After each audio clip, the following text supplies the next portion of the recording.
What up? So I watched Asteroid City and it was fine, I guess. I was actually having a really hard time trying to express my thoughts on this movie because while I didn't think it was a bad movie by any stretch, it was frustrating in a sense. And that's something that I usually don't get from a Wes Anderson movie. Now, this isn't the first time that he's played with structure in his films. The French Dispatch was a movie where he had the most unconventional structure, but the difference is the movie moved with purpose and meaning, while Asteroid City structure almost ruins the pacing and the narrative. Without spoiling anything, there's an A plot and a B plot, and the movie shifts from one to the other, and both are very different except with a few details. It's kind of like the way Tom Ford's film Nocturnal Animals was structured, but the difference is Asteroid City's strategy of doing this isn't very satisfying. Now let me say this about Wes Anderson. I feel he's showing a sense of maturity in his storytelling choices that might not be there yet. With movies like Fantastic Mr. Fox and Moonrise Kingdom, he was able to reach a height where he has some growth of new fans. Those were very accessible films that didn't require him to sacrifice or even compromise his trademark. And with The French Dispatch and Asteroid City, I have a feeling that he's reached a new level of maturity where he's experimenting with structure and how to tell a story differently. This is why I appreciate films like The French Dispatch and even Asteroid City, because he's showing growth on a new level that still leaves room for improvement. Quentin Tarantino did that with Once Upon a Time in Hollywood, where he showed some differences in how he approaches pacing and narrative in his film as opposed to his other movies. Asteroid City is well shot as expected, but there was nothing really standoutish about his directing or cinematography choices in this one. With The French Dispatch, there were a lot of variations to the way he shot segments, the various creative choices and stylistic choices that really made the movie feel lively in a lot of ways. Here, he does have variations,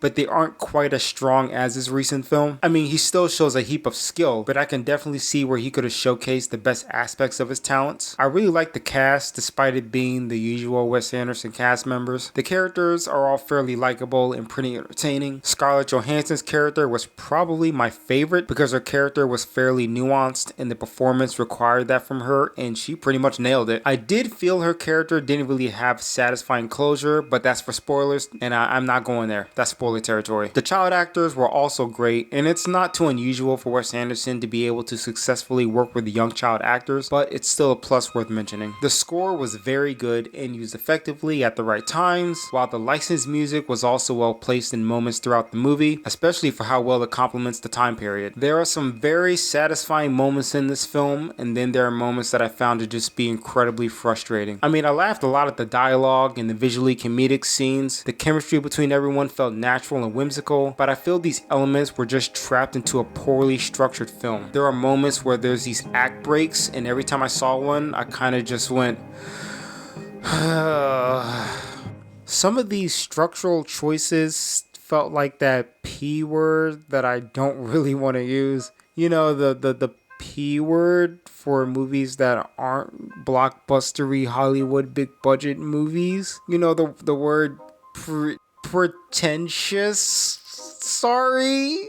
I hate using that word for Wes Anderson, but this movie, or these structural choices in the movie, felt very pretentious. And I'm not saying that it is, but this is something that I expect from a less experienced filmmaker, so hopefully I'm wrong next time. Sorry, Wes. Now, if Wes Anderson had to add these other elements to the film, I guess this explains why the movie needs a second viewing apparently, and Wes Anderson and even Bryan Cranston can attest to that apparently. Wes had mentioned that to fully grasp this film, you have to watch it twice, maybe. So why do you think that is?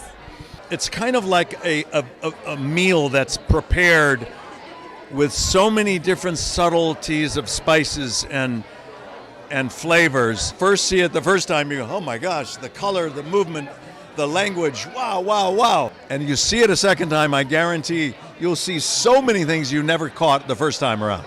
So overall, like I said, this isn't a terrible movie. It's not even bad, but it's definitely my least favorite Wes Anderson flick, and every director is allowed to make a movie that isn't as strong as their former ones. I do see growth and change into some degree of experimentation that he's doing, but he's got a ways to go, and if he's going to try different and new things, with that, my respect still goes to him anyway. And also, much like The French Dispatch, I would not recommend this as your first Wes Anderson film. Definitely Fantastic Mr. Fox and Moonrise Kingdom, but overall I'm giving this movie 3 stars for now and might change to a 3.5. I don't know. I guess we'll wait until I see it again. All right, peeps. So that's it. Bye.